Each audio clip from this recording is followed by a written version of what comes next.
Өзі. Түш көрөт, түшүндө пайгамбарыбыздын кабырында барып, анан эсепте пайгамбарыбыздын кабырына кирсе, жана сөөктөр калып калган болот экен дагы, пайгамбардын сөөктөрүн чогултуп аткан экен. Бул кызык түштө, коркуп турган түштө. Пайгамбардын сөөк чачылбайт. Булардын денеси тирүү. Бар денеси, мында чачаган эмес да.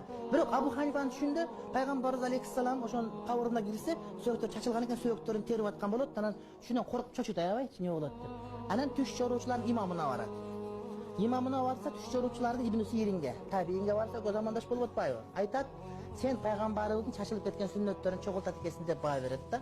Ачында эле ошондой болду. Эгерде кимдир бирөө Абу Ханифаны маскан бекем кармаса, пайгамбардын сүннөттөрү бекем карманганмы деп этикад кылса, толук түрдө болот, урматтуу бир тууганым. Кимде ким Ханаф мазхабы бекем карманса, пайгамбардын сүннөттөрүн бекем карманганмы деп этикад кылса болот, урматтуу бир тууганым.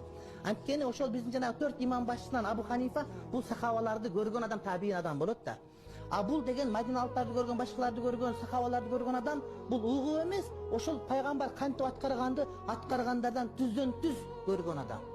Пайгамбарга небере шакирт болот, урматтуу бир тууганым. Мисалы үчүн бизге хадис менен жетпей калган кээ бир маалыматтар кыймыл аракет менен жеткен болушу ыктымалы толук түрдө бар да. Абу Ханифанын